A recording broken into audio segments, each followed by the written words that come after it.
Esta mañana quiero hablar acerca de algo que he titulado ¿Puedo ver? O no, ¿qué ves? Creo que le puse el título, ¿cierto, Juli? ¿Qué ves? Y quisiera que nos centráramos en un pasaje que está en este capítulo de Marcos que ustedes acabaron de leer. Y quisiera simplemente leerlo por temas de entender cuál va a ser la temática de esta mañana. Entonces, ahí en sus Biblias, si me acompañan a Marcos 8, la última parte del capítulo que ustedes leyeron ahora, Marcos 8. ¿Qué ves? Y esto es lo que vamos a hablar esta mañana. Entonces, Marcos 8, versículo 31 dice: entonces Jesús comenzó a decirles que el Hijo del Hombre, o sea, Él, tendría que sufrir muchas cosas terribles y ser rechazado por los ancianos, por los principales sacerdotes y por los maestros de la ley religiosa. Lo matarían, pero 3 días después resucitaría. Mientras hablaba abiertamente de eso con sus discípulos, aquí es donde empezó como a fallar sus discípulos, allá, hablando de gafas, Pedro lo llevó aparte y empezó a reprenderlo por decir semejantes cosas. Reunión Colombia. Amigos que se aman a Dios y su misión.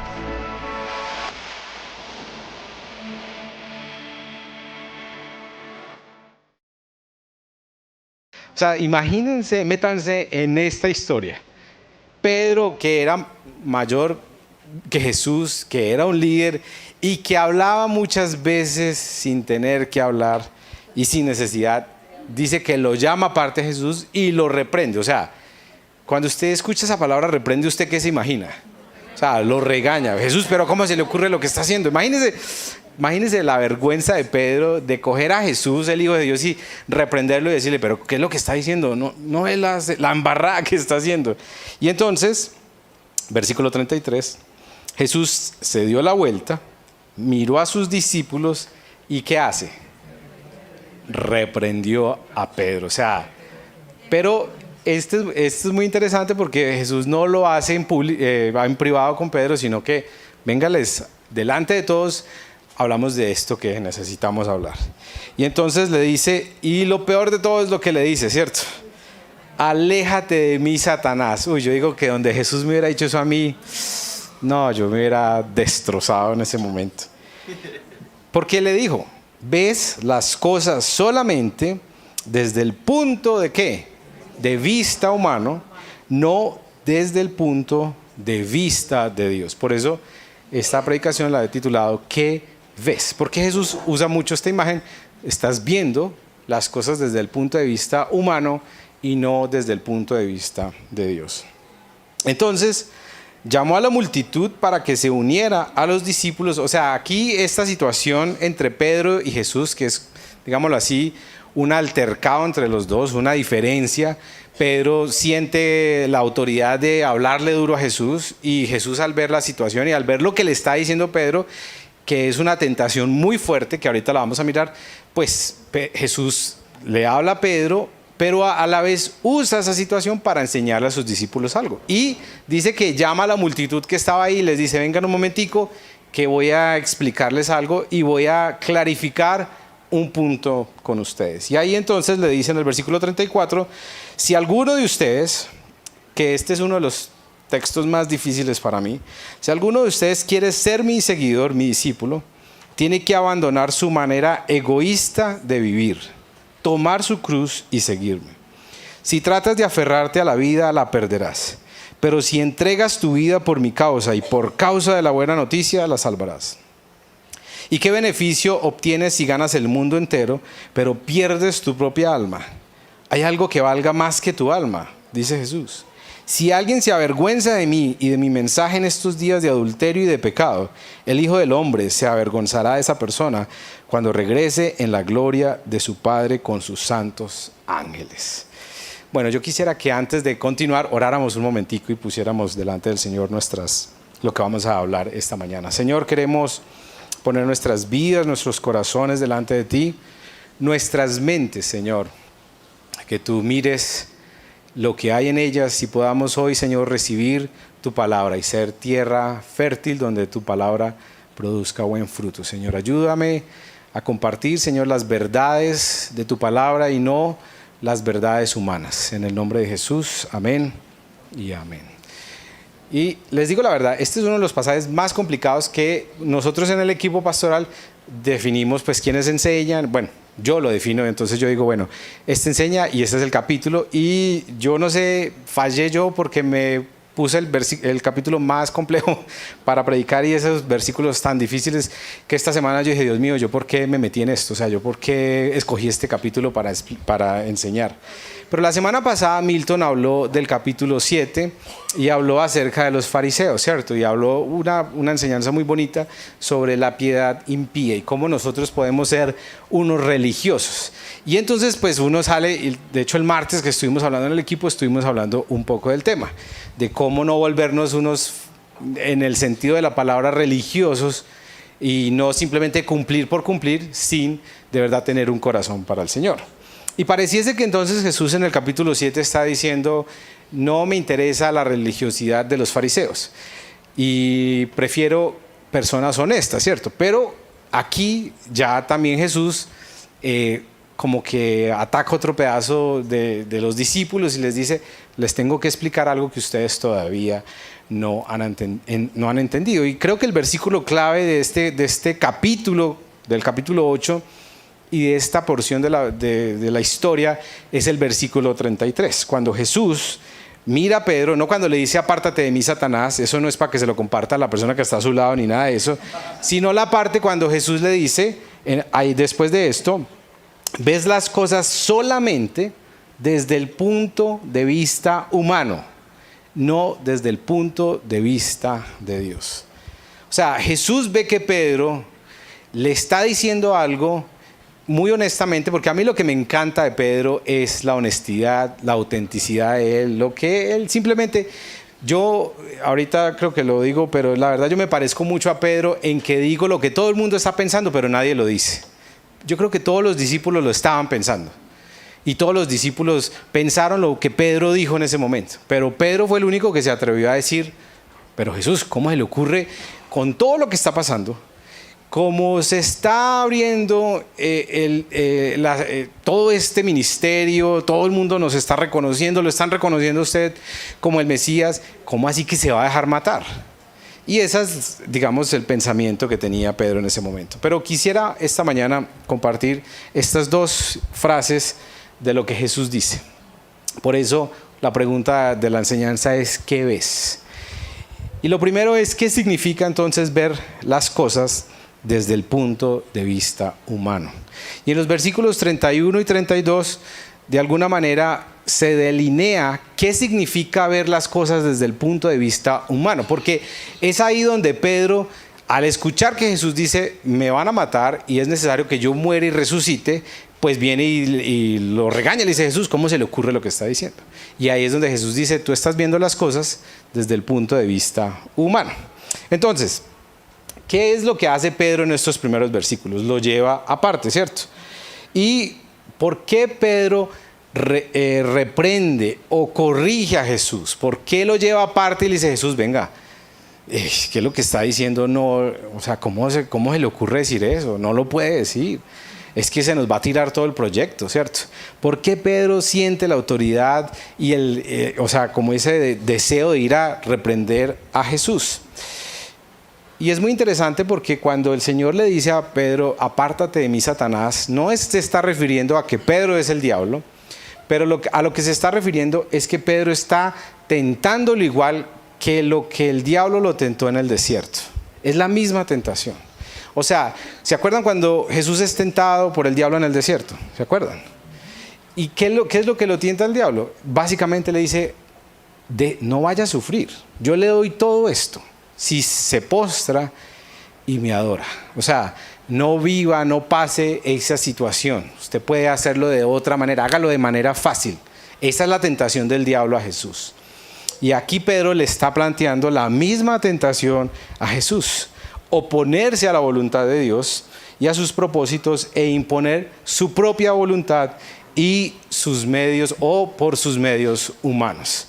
Entonces por eso Jesús le dice a Pedro, apártate de mí, Satanás, porque lo está tentando de la misma manera que lo había tentado el diablo antes, a que hiciera las cosas de su forma, de su manera, que se saliera de la voluntad de Dios, de lo que Dios había determinado, y que simplemente lo hiciera de la manera que él quería, que está muy relacionado igualmente a la tentación que tuvieron Adán y Eva en el principio en Génesis. Es la misma tentación, y es salirse de lo que Dios dice que hay que hacer y hacerlo como yo quiero hacerlo. Eso fue lo que el diablo le dijo a Adán y Eva al principio. Ustedes pueden ser ¿qué? Dioses. O sea, usted no necesita que nadie le diga nada. Usted mismo determina qué es bueno y qué es malo y haga lo que quiera usted. Es una tentación conectada con toda, digamos, la historia de la humanidad. Entonces, es muy interesante porque ver las cosas desde el punto de vista humano, en este caso que Jesús dice, y a lo que le dice a Pedro, significa que a Pedro le están chocando sus expectativas personales y políticas, porque ellos veían en Jesús un líder político, un líder que iba a liberarlos del imperio romano, y se estaba gestando toda una revuelta en el pueblo y todo el mundo veía que Jesús hacía cosas maravillosas. Además, Jesús dice que Él es el rey, entonces ellos dijeron, no, ya aquí, vamos a montar otra vez el reino de Dios acá. Entonces ellos ven a Jesús como ese Salvador, ese Mesías que los va a liberar de toda la opresión romana, y entonces empiezan a chocar acá las expectativas humanas de Pedro, personales y políticas, y empiezan a chocar con lo que Jesús empieza a decir. Y esto es muy interesante porque Pedro tenía en Jesús sus expectativas y, digamos, veía en Jesús las expectativas de él y veía a Jesús a su medida. Y esto es bien importante, porque ver las cosas desde el punto de vista humano es enfrascar a Jesús en lo que yo quiero que sea, en las expectativas mías. Jesús tiene que hacer lo que yo quiero que haga. Dios es lo que yo quiero que sea. Y entonces es básicamente lo que estaba pasando aquí con Pedro. Por eso Pedro, cuando ve que Jesús le dice, me van a matar y voy a resucitar, él dice, pero ¿cómo así? No, porque choca eso que dice Jesús con las expectativas y con lo que él había pensado que era Jesús. Y ver las cosas desde el punto de vista humano es no entender la cruz y el sufrimiento como el plan de Dios para nosotros. O sea, eso no puede pasar, Jesús. O sea, esto es victoria, esto tiene que ser de gloria en gloria siempre. ¿Cómo así que la cruz, que dejarse matar y que el sufrimiento no puede ser? Y entonces empiezan a chocar ahí las expectativas y la forma en cómo Pedro veía a Jesús. Evitar el dolor, evitar el sufrimiento a como dé lugar, que es la misma tentación que el diablo le hace a Jesús antes. Y pues la vida es ¿para qué? Para disfrutar, para vivirla, para disfrutar el aquí, el ahora, y cualquier cosa que tenga que ver con dolor y sufrimiento y cosas difíciles, eso no es de Dios, y entonces no me interesa nada de eso. Ver las cosas desde el punto de vista humano, en este contexto para Pedro, es tener un cristianismo a mi medida, y sobre todo que cumpla las expectativas que yo tengo.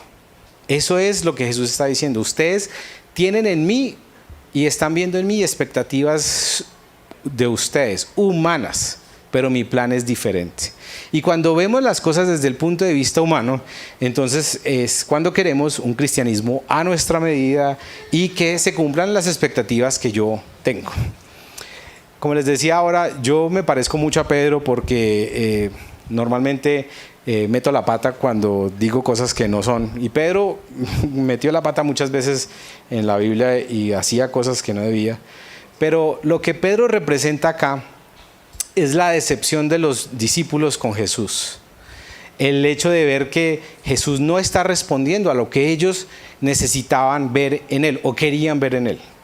De hecho, yo pienso que es la misma decepción que sufrió Judas cuando vende a Jesús. Porque ellos estuvieron dispuestos a morir con Jesús. Si ustedes miran la Biblia, Judas no fue como nosotros pensamos que Judas fue un falso desde el inicio. Judas estuvo dispuesto a morir por Jesús.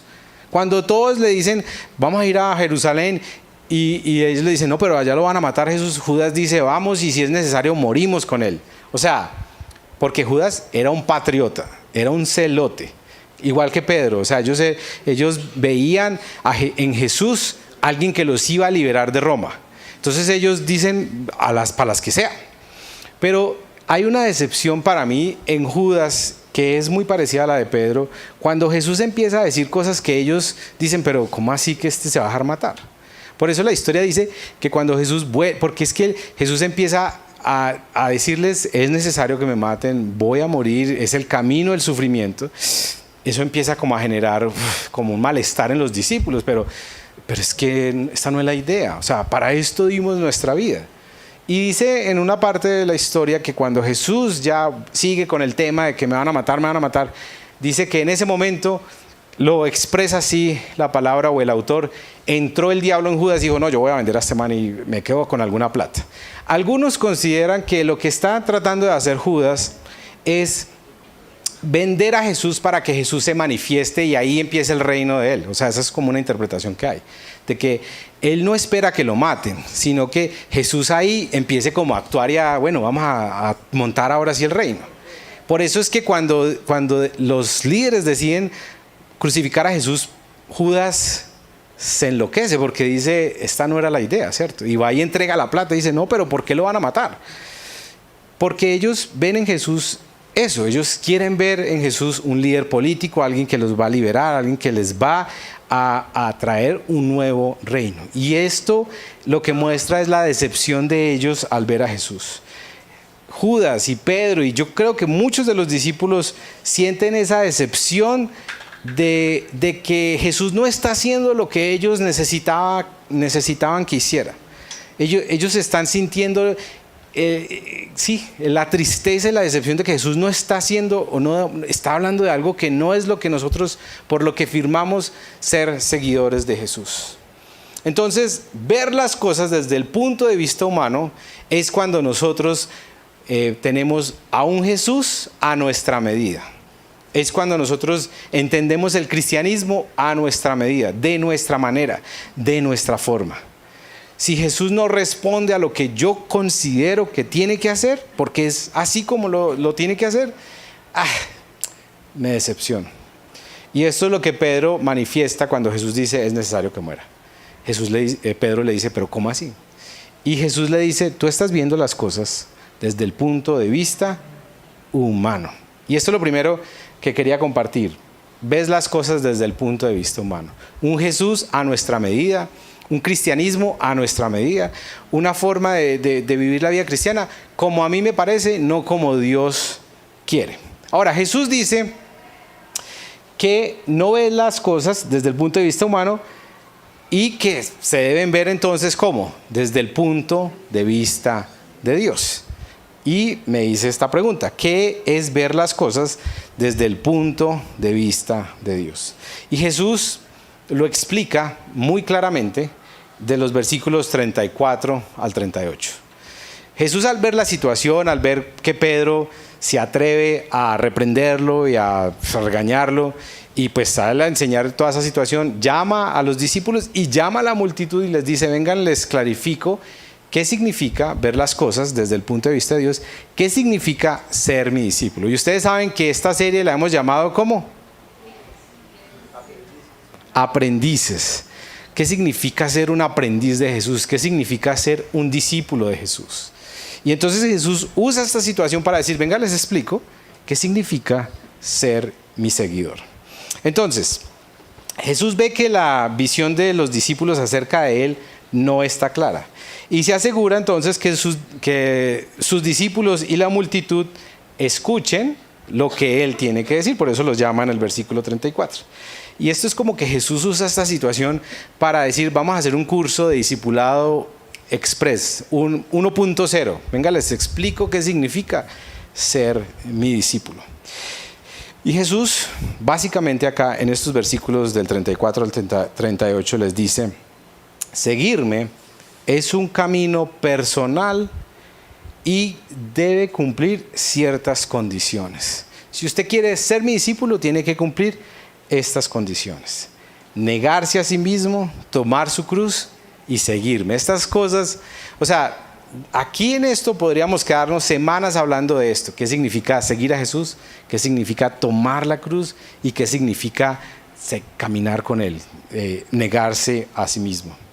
Pero lo que está diciendo Jesús acá, y nos está diciendo a todos nosotros, es que un discípulo de Él es alguien que abandona su manera egoísta de vivir. El discípulo renuncia a su propia voluntad, acepta aún el sufrimiento y se pone detrás de Jesús y emprende una vida de acuerdo a la voluntad de Dios. Es alguien que dice: yo ya no tengo derechos.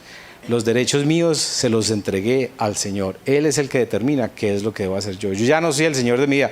Hace muchos años Félix Ortiz nos hablaba de que era como la imagen del conductor que va manejando un carro y que cuando nosotros le entregamos la vida al Señor es decirle al Señor: Señor, yo ya no manejo más. Ya yo me siento de copiloto y tú eres el que maneja el carro de mi vida. Tomar la cruz, entonces, de lo que dice Jesús acá, es un camino de autoentrega a Jesús y a su evangelio.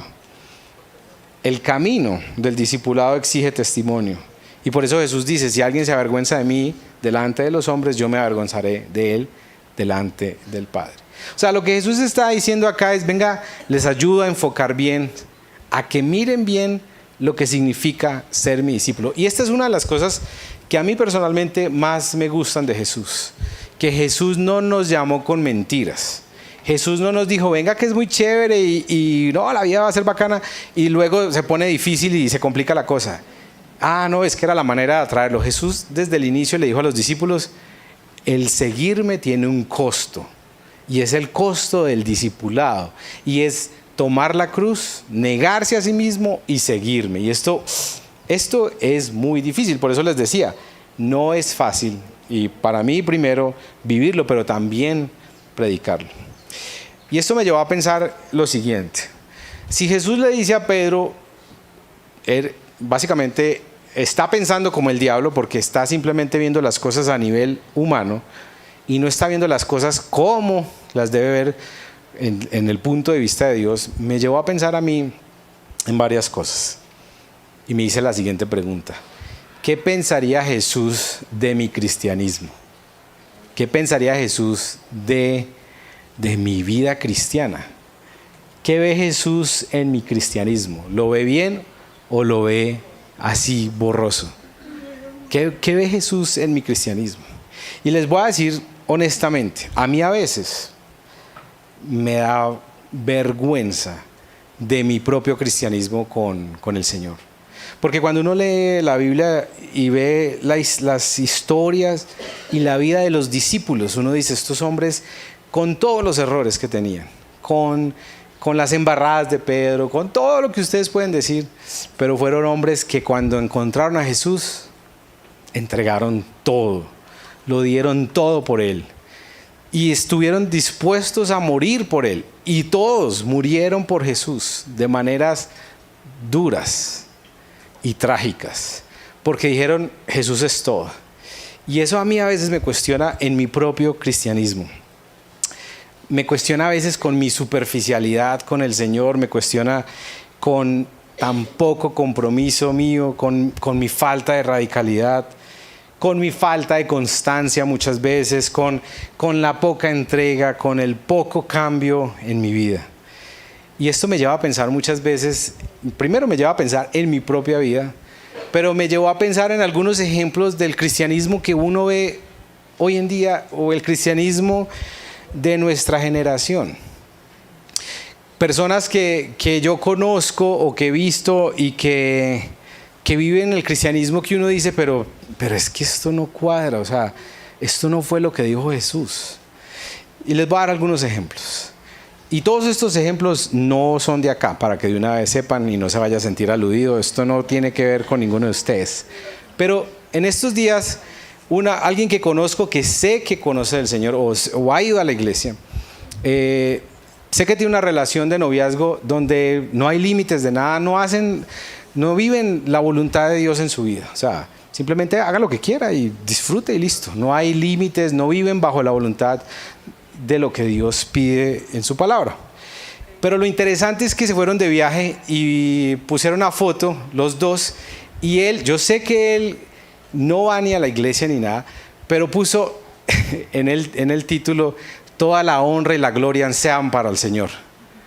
Y yo dije, pero ¿qué es esto? O sea, sabe que está haciendo algo que no es correcto, pero en el mensaje, toda la gloria es para el Señor por darme esta oportunidad. Yo decía, pero tan raro, o sea, eso es como disonante, ¿cierto? Como que, pero si sabe que no está haciendo lo correcto, pero aún así Dios es el que me acompaña. Y esto me llevó a pensar que para muchos de nosotros, y yo me incluyo ahí, el cristianismo es como un amuleto, es como, Dios me ayuda en mis planes y Él está conmigo, no importa lo que haga, pero Dios, y la gente dice, Chuchito está conmigo y Él me acompaña, y Él me ayuda en medio de aún las cosas que sé que no son su voluntad, pero que aún así las sigo haciendo. En estos días, por ejemplo, me encontré con alguien que tampoco viene a la iglesia, que sé que ha sido cristiano, ha ido a la iglesia, y le pregunté, vive en otra ciudad, entonces le dije que cómo estaba, que si estaba juicioso, para no decir juiciosa, pero juicioso, yendo a la iglesia, firme. Me dijo, sí, firme, estoy yendo a la iglesia una vez al mes. Y no, estoy conectado con el Señor. Y yo, pero una vez al mes a la iglesia.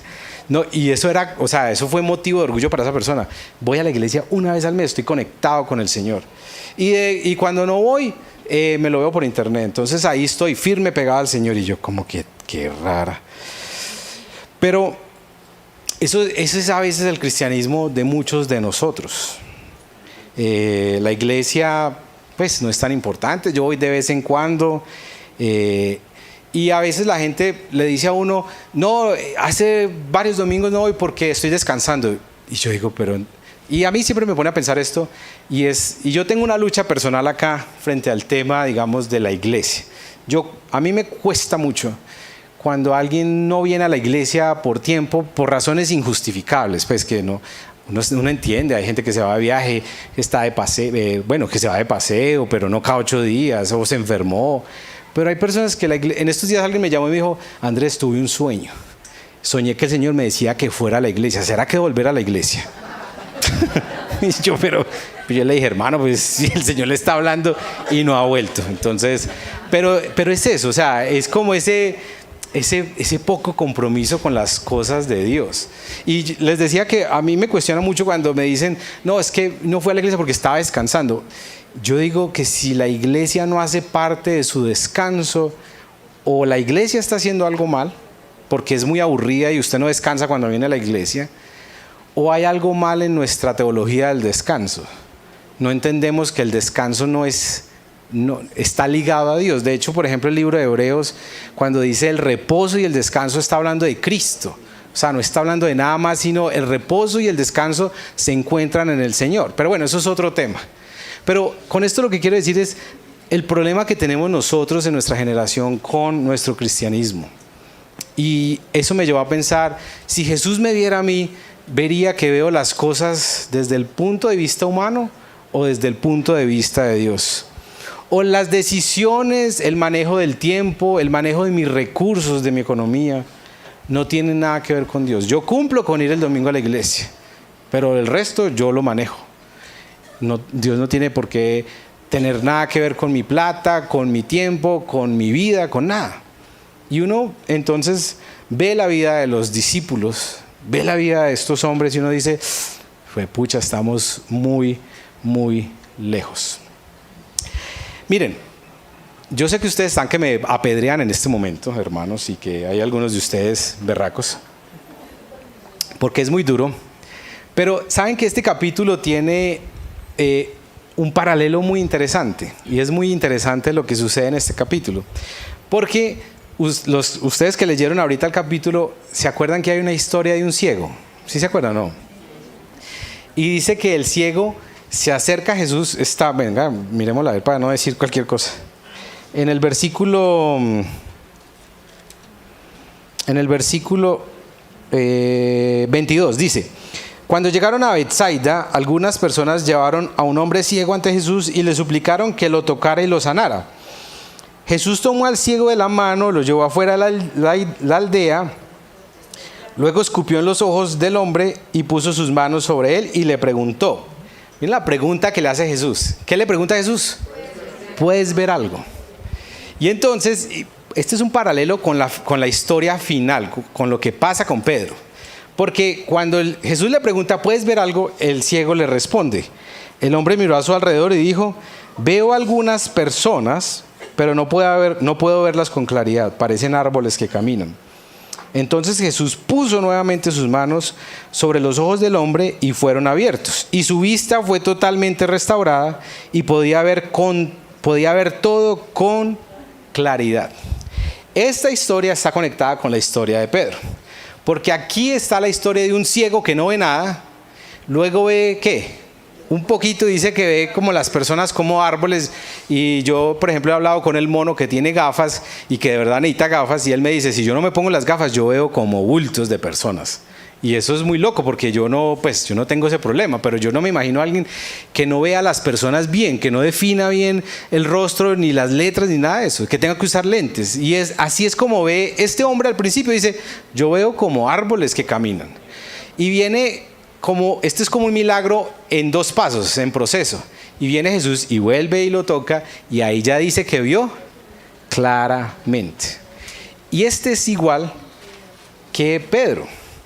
Pedro ve, porque si ustedes miran antecitos de que Jesús llame a Pedro Satanás, Jesús le pregunta a los discípulos, ¿qué dice la gente que soy yo? ¿Quién dice que soy yo? ¿Cierto? Y unos dicen que es un profeta, que Elías tal.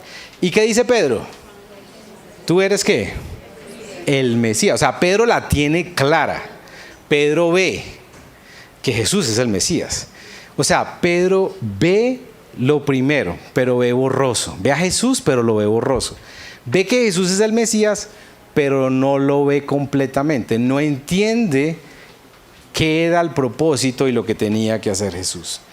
Pedro ve a Jesús como Mesías, pero no a su manera. Y luego, después de esta reprensión del Señor, ya lo ve bien y lo ve todo. Y pasan muchos años también para que Pedro vea a Jesús como era. Entonces, este paralelo de la historia es muy interesante por eso.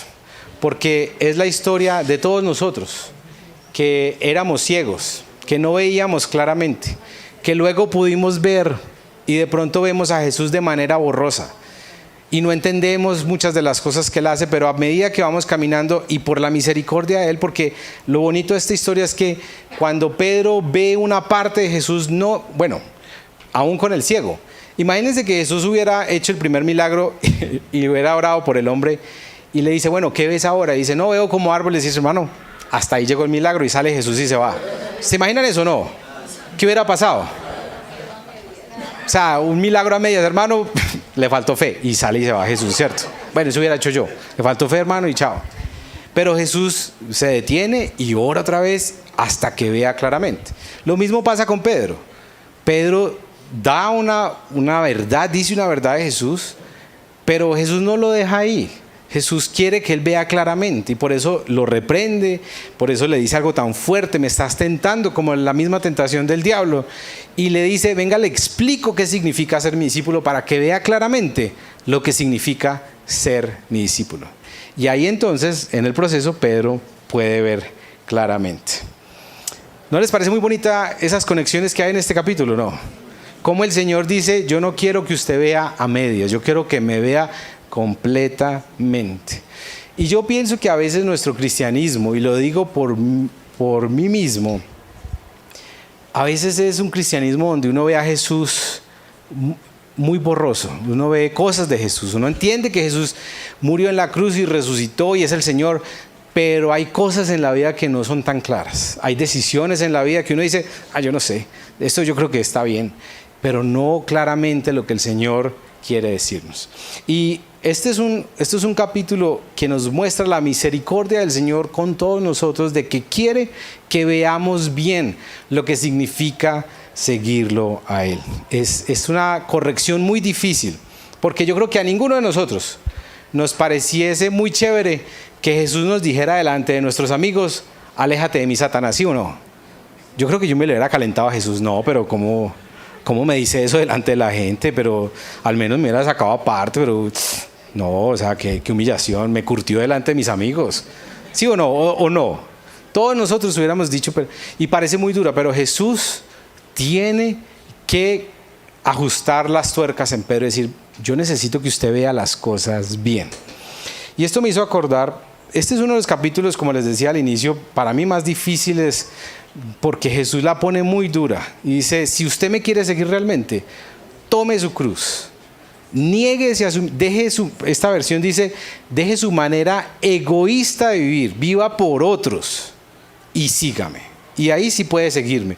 Es complicado, ¿sí o qué? Yo creo que para todos. Pero yo me acordé de algunas situaciones en mi vida donde el Señor ha tenido que corregir mucha de mi visión, de las cosas que yo he visto en Él que no son bíblicas, que no son correctas. Y me acordé mucho de una experiencia que tuve hace muchos años y la verdad, el tiempo sí pasa muy rápido porque fueron ya casi 10 años, cuando yo me fui a estudiar a Canadá y bueno, digamos que hasta ese momento yo estaba como en el, ¿cómo les digo? Como en eso de que el Señor todos los sueños y los anhelos del corazón los cumple. Y es verdad, ¿cierto? Pero es de eso que yo decía, es que yo también he sido una muy buena persona. O sea, yo he sido un buen discípulo. Y entonces el Señor me está recompensando, ¿cierto? Porque si hago lo bueno, el Señor me lo merezco, ¿cierto? Me lo merezco y tal. El tema es que estando allá estudiando, las cosas no me salieron como yo pensaba. Me salieron un poquito más difíciles. Y varias cosas no me salieron bien. Y digamos que yo me choqué con una realidad frente a varias cosas. Y yo me acuerdo que una de las oraciones que yo le hacía al Señor es, pero ¿por qué me haces esto, Señor? Si yo he sido bueno, si yo he sido un buen discípulo, yo me acuerdo que yo le dije al Señor, ¿por qué me pagas de esta manera? Así, y yo estaba berraco con el Señor, bravo. Y está bien a veces uno emberracarse con Dios, pero pues luego contentarse, decir, Señor, perdóname, la embarré. Es la verdad, mire, una vez, yo me acuerdo que una vez, yo empecé a experimentar una crisis de fe con Dios, tan fuerte que yo estaba ya mejor dicho, yo estaba como pensando bobadas, la verdad. Y yo dije, Señor, pero ¿cómo me haces esto? ¿Por qué me trajiste aquí? Esto no salió y esto y todo. Señor, ¿por qué? ¿Por qué? ¿Por qué? Si yo he sido un buen cristiano, yo he tratado de ser un buen discípulo, yo he tratado de hacer las cosas bien, he tratado de ser fiel, he tratado de vivir tu palabra, de hacer tu voluntad. ¿Por qué me pagas de esta manera? Y esa fue una lucha que yo tuve allá. Y me acuerdo que uno de los profesores que se convirtió en el mentor mío después, era una reunión, bueno, es muy largo, pero en todo caso él me escuchó y yo lloré 2 horas con el Señor, no lo conocía. Y ahí se me salió el colombiano, porque el colombiano le saca uno todo, ¿cierto? Y lloró delante del que fuera. Y yo ya llevaba como 3 meses luchando con eso. Y ese señor me escuchó un día en la universidad y me dijo, ¿qué es lo que pasa? Y ¡pah! El hombre me dijo, espere, traigo un café y nos sentamos, hermano. Y 2 horas me escuchó. Y 2 horas y yo lloré. Y él me dijo al final de la charla, me dijo, mire Andrés, yo le puedo ayudar en esto, en esto, en esto. Ese fue el Salvador que el Señor me envió ese día. Y me dijo, yo solo le pido que confíe en el Señor 2 semanas más. Deme 2 semanas. No, dijo así, dele al Señor 2 semanas, confíe en Él, que yo le ayudo. ¿Y saben qué respondí yo? Le dije, ¿sabe qué? Yo ya no quiero confiar más en Dios. Yo confío en usted. Le doy 2 semanas. Y si usted no me ayuda, yo me devuelvo. Le dije así, de verdad. Y el hombre se rió y me dijo, bueno, tranquilo, confía en mí. Era un hombre de Dios y luego ya, después nos reíamos de todo lo que habíamos pasado. Pero con esto lo que quiero decirles es esto. El Señor allá tuvo que ajustar una visión equivocada que yo tenía de Él. De que Él tenía que hacer lo que a mí me parecía. De que Él tenía que hacer las cosas como yo quería. De que Él tenía que hacer todo bien para mí. Y que si algo me salía mal, entonces el Señor no me funciona. Porque si yo hago las cosas bien, todo me tiene que salir bien. ¿O no? No es así. No es lo que a veces pensamos de la iglesia del Señor. Si usted hace todo bien, todo le tiene que salir bien. Y a veces no.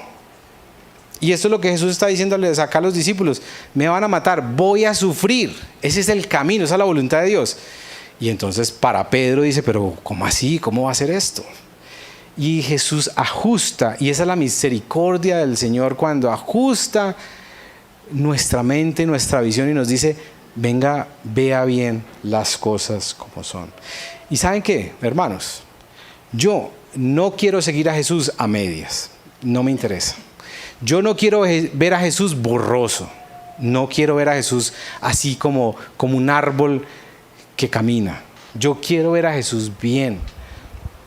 Yo no quiero ser un seguidor de Jesús por pedazos, ni ser un seguidor de Jesús a medias, ni verlo de manera borrosa. Yo quiero verlo claramente y seguirlo claramente y entender qué es lo que Él quiere de mí. Porque Él claramente se lo dijo a sus discípulos: si usted quiere seguirme, esto es lo que significa ser mi seguidor. Y la misericordia del Señor es que Él quiere ajustar esas visiones de nuestras vidas. Él quiere que aprendamos a ver las cosas desde el punto de vista de Dios y no desde el punto de vista humano. Que veamos a un Jesús no bajo las expectativas humanas, sino bajo lo que Él es realmente en su palabra. Así que ustedes saben que cada semana nosotros acá hacemos un reto y dejamos un reto para esta semana. Y es como tratar de llevar a la práctica la enseñanza del domingo. Y el reto de esta semana que les quiero plantear es el siguiente: que ustedes se pregunten ahí, y si lo quieren anotar y escribir, háganlo. Y es: ¿cómo estoy viendo a Jesús? ¿Lo estoy viendo de manera borrosa o es nítida la imagen que veo de Él? Y si usted tiene dudas de eso, pregúntese lo siguiente: ¿son mis decisiones, mi vida y aún las cosas pequeñas de la vida reflejo de que estoy viendo a Jesús claramente o reflejo de que lo veo borrosamente? Porque la forma en cómo vivimos demuestra a qué Jesús miramos. Por eso un Pedro, aquí él no entiende y él dice: Jesús, ¿cómo se te ocurre plantear este proyecto? Pero después de los años pasa el tiempo y Pedro entiende a Jesús. Es más, Pedro muere como su maestro. Y hasta peor, porque Pedro dice: no me crucifiquen como Él, crucifíquenme al revés, porque no soy digno de morir como mi maestro. O sea, Pedro entiende después del tiempo que seguir a Jesús era costoso, pero vio claramente a Jesús aquí, empezó a ver a Jesús claramente. Y eso para mí, yo no sé si ustedes lo ven así, pero para mí muestra la misericordia del Señor con el ser humano, que Él no quiere que tengamos imágenes construidas por nosotros mismos o por la sociedad o por un nivel humano, sino que podamos verlo a Él como Él es y que podamos caminar en pos de Él como Él verdaderamente es. Así que el reto de esta semana es que pensemos en eso: ¿cómo estamos viendo nosotros a Jesús? Y quisiera que termináramos orando en esta mañana, y quiero invitarlos a que se pongan de pie y por unos minuticos quisiera invitarlos a algo. Yo he hablado tal vez mucho hoy y a veces uno habla y como que no puede procesar todo. Quisiera invitarlos a que por unos minutos ahí se pongan de pie y cierren sus ojos para no desconcentrarse, y por unos minuticos piense y reflexione en lo que el Señor le ha hablado a usted personalmente, porque el Señor no es copiar y pegar con todo el mundo. El Señor a cada uno específicamente nos habla en un área, en algo que debemos hacer. Así que quiero invitarlo para que unos minutos usted con el Señor procese y reflexione en lo que el Señor le ha hablado en esta palabra.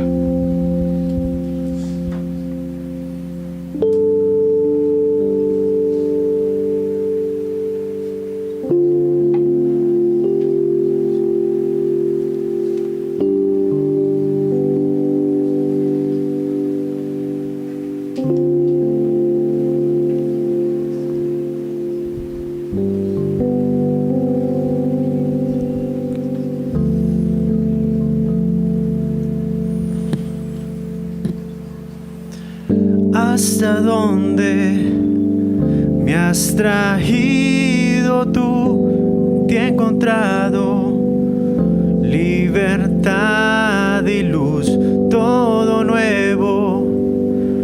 Lo haces tú, Jesús, sí, sí, sí.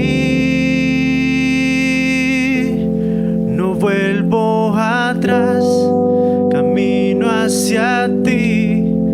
Hoy lo declararé: no existe hace el ayer, todo nuevo haces tú. Te rindo mi vida, Dios, te seguiré por siempre. Entonces llamó Jesús a la multitud para que se uniera a los discípulos y les dijo: si alguno de ustedes quiere ser mi seguidor, tiene que abandonar su manera egoísta de vivir, tomar su cruz y seguirme. Si tratas de aferrarte a la vida, la perderás. Pero si entregas tu vida por mi causa y por causa de la buena noticia, la salvarás. ¿Y qué beneficio obtienes si ganas el mundo entero, pero pierdes tu propia alma? ¿Hay algo más que valga? ¿Hay algo que valga más que tu alma? Señor, en esta mañana queremos escuchar claramente este mensaje que tú nos das. Señor, a veces somos tan rápidos, a veces somos tan emocionales que no entendemos el costo de lo que significa ser tu discípulo. Por eso tú fuiste tan claro y por eso tú fuiste tan honesto y te aseguraste tanto de que escucharan bien lo que tú querías decir, lo que significa seguirte.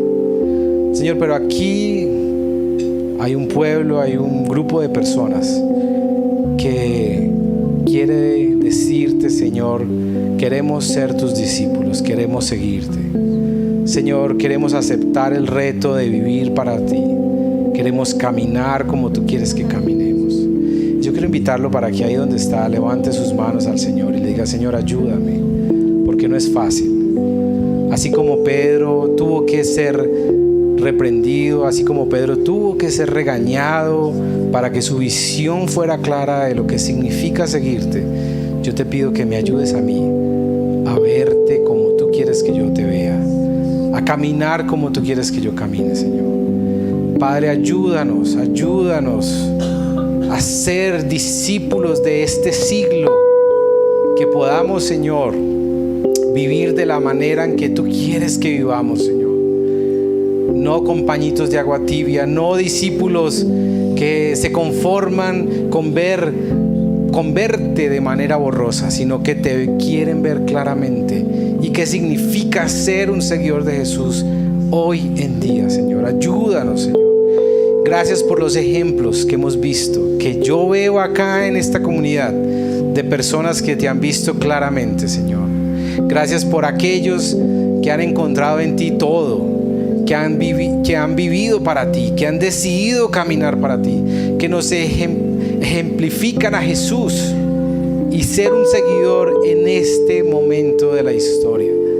Señor, ayúdanos a ver claramente. Dígale ahí donde está: Señor, yo te quiero ver claramente a ti, quiero ver quién eres, no te quiero ver de manera borrosa, no quiero ser un discípulo a medias, no quiero ser un discípulo que ve de manera oscura, sino que te ve claramente, que en mi vida, que en mis decisiones, que en las cosas pequeñas de la vida yo pueda reflejar quién eres tú, Señor Jesús. Padre, ayúdanos, Señor. Señor, que aquí, si hay personas que te están conociendo, si hay personas que apenas están entendiendo, Señor, qué significa seguirte, que puedan, Señor, también ver el regalo, la salvación, las buenas noticias.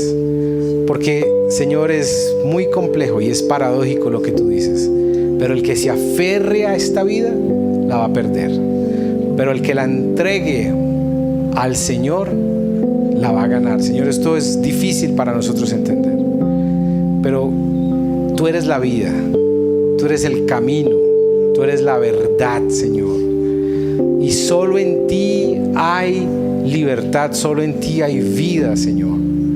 Ayúdanos a disfrutar de esa vida abundante que tú has prometido a tus discípulos. Señor, la vida cristiana, uno ve la vida de Pedro, la vida de todos los discípulos, y uno ve hombres que vivieron a plenitud, hombres que vivieron y disfrutaron la vida de manera increíble. Señor, gracias por cada uno de ellos, por mostrarnos en ellos, Señor, que la vida vale la pena y que seguirte es el mejor regalo que podemos tener. Señor, y yo oro por mis hermanos esta semana, que tú los bendigas, oro que los guardes.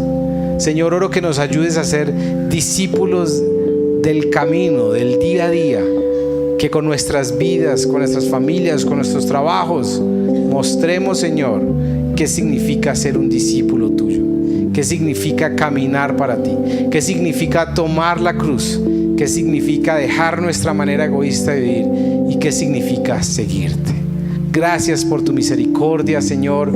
Gracias por tu bondad, por hacernos la invitación de ser tus discípulos, pero también por ajustar nuestra mirada para poder verte claramente, Señor. Gracias porque no nos dejas ni nos quieres dejar con visiones borrosas, sino que quieres que te veamos claramente, Señor. Te bendecimos y te adoramos.